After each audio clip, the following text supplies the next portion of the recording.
This is Steve Strongman. You're watching LoudGuitars.com. This is Mike Blackburn with Loud Guitars. I'm here on Monday morning after the end of another successful Tremblant International Blues Festival with Steve Strongman, who was here for the final weekend. He was here for one night and 2 complete days. I guess you had 6 shows over that time, Steve. Yeah, 6 shows in 3 days. 3 of them being bar shows where you're extended sets from 10:30 on till whatever hour, depending on how many people showed up to jam and whatnot. So, yeah. How are you feeling? I'm feeling good, but a little bit tired. Singing that much in those kinds of environments can be difficult, but I had a great time. Tremblant's one of my favorite places to play, so it's always nice to come back. Yeah, and it's amazing. The artists that have never been here, when you interview them, the first thing they say is, wow, how come I never knew about this? This is amazing here. Actually, I was talking with a few other bands, and that's exactly what they said. They said, it's our first time here. This is my 5th year in a row that I've been here, actually, so I've made a lot of friends around here, and it's always nice to come back, but a first time, when they come here, they're just blown away. And would you say it was your most successful because you have a hot new album that hasn't been out that long?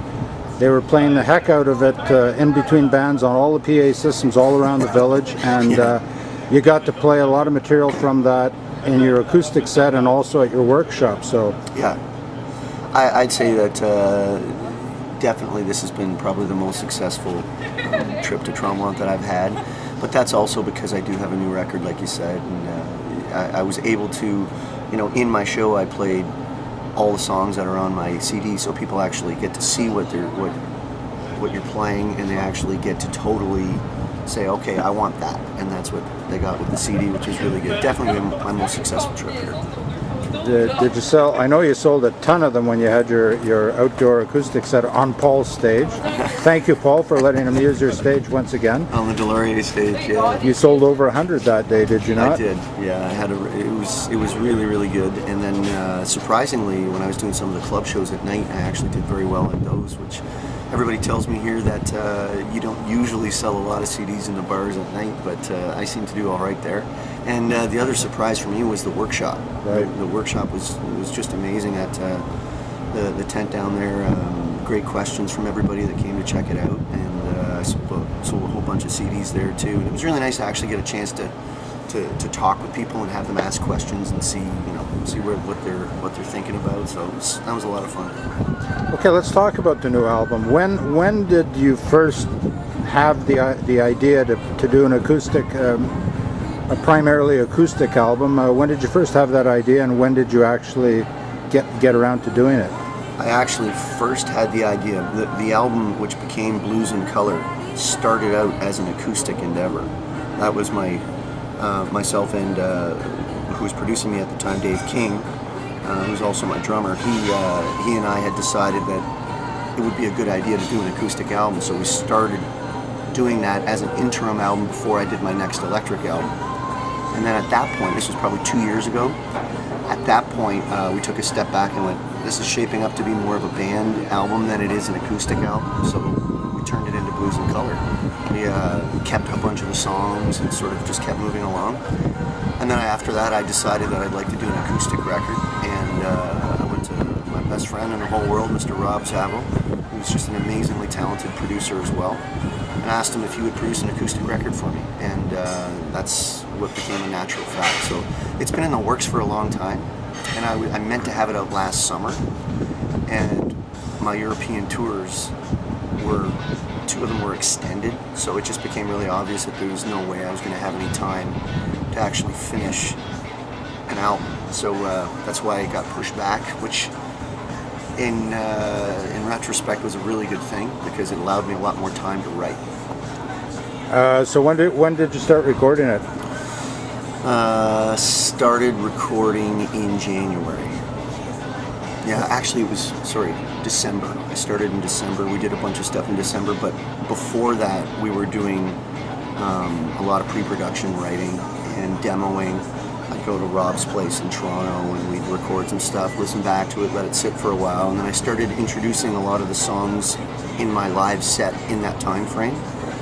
I think that's really important too, because a lot of those songs actually changed a little bit. Keys change, tempos change, you see what's working and what isn't. So that's, for me, I think this record is different in that sense that I gave this one a lot more time before putting it out. And it was sort of a strange way to do it, but I think it added to sort of the finished product. And so how much of the album ended up being recorded at Dave's barn? All the band tracks. There's 12 songs on the record, and 5 of them have band, so there's piano, Jesse O'Brien playing piano, Alec Fraser playing stand-up bass, Dave King playing drums, and all of those tracks were done at Dave King's barn in Caister Centre, just outside of Hamilton, Ontario. And a lot of the other tracks, some of them were recorded in my basement. We turned my basement of my home into a recording studio. With the technology today being so amazing, you can do that. And Rob Zabel lived at my house for a 2-week period, and all day, all night, we did a lot of tracking there. And then some of it was also done at Rob's place in Toronto as well.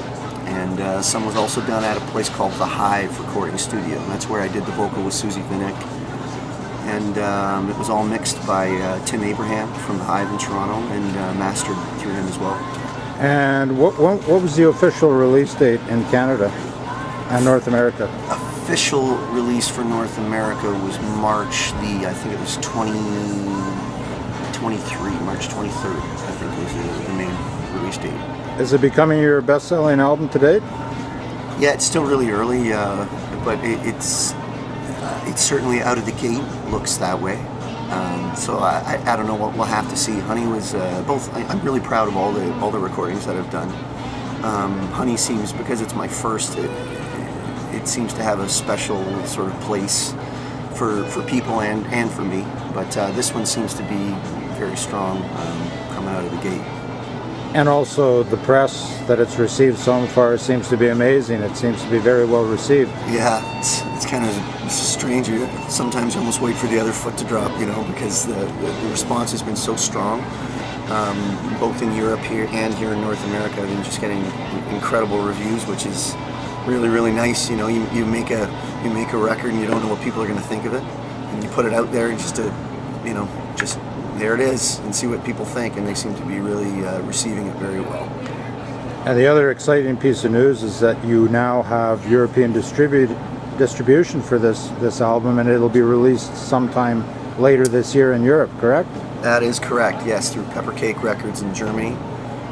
That's started. This has been a long process. After my European tour last summer, I had some interest from various labels, and with this new CD and the great reviews, it just seemed to be the right time for me to sign a European deal now. So they're based out of Germany, and there was talk about A Natural Fact coming out in the fall, but now it looks like it'll probably get pushed back maybe to New Year, something like that, and then I'll have subsequent tours after that.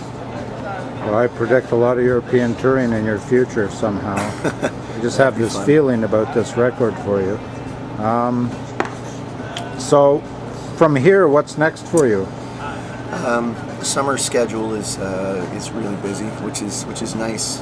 It's nice to have lots of shows. I go back to Hamilton, and I'm going to try and take it easy for at least a week, and then after that I come back and I play at Donnacona Festival there, which is a great festival, and I'm also doing Trois-Rivières en Blues. I'm doing that again, returning there. I have some shows around Ontario, some festivals as well that I'm doing. I'm doing a great thing just outside Hamilton at the Royal Botanical Gardens, a nice outdoor festival. And then we'll see what happens I'm looking forward to kind of taking it easy in the fall, just sort of see how things are sitting, because I've been going at it ever since the release of this, and recording it, January, February, and all the traveling. So that's pretty much what's on the horizon for me. Let's talk a little bit about the gear you used on the record. Sure. The acoustic guitars you used, and yeah, my main guitar, my main acoustic is a Gibson J45, and that is all over the record. That's the full acoustic, not the cutaway. Correct. Yeah, the other cutaway which I use, it has a different kind of sound, and it helps a lot in amplified situations with feedback issues and stuff. It's a Guild FC4, which I've had since I was about 18 years old. and the headstock's been broken off of it. And, I beat the crap out of it, but it still keeps coming back. It's a great guitar. I really like it a lot, but I have to say that, especially in a studio environment, it became really, really obvious that the Gibson was amazing. And I also had a friend of mine, Sean Pynchon, who's a great artist himself, lend me some of his guitars. He lent me some Dobros. I played all the Dobro work on the album was done with I think it's a 1961 National. I played that, and I also had a Norman 12-string, which I used on all the 12-string stuff.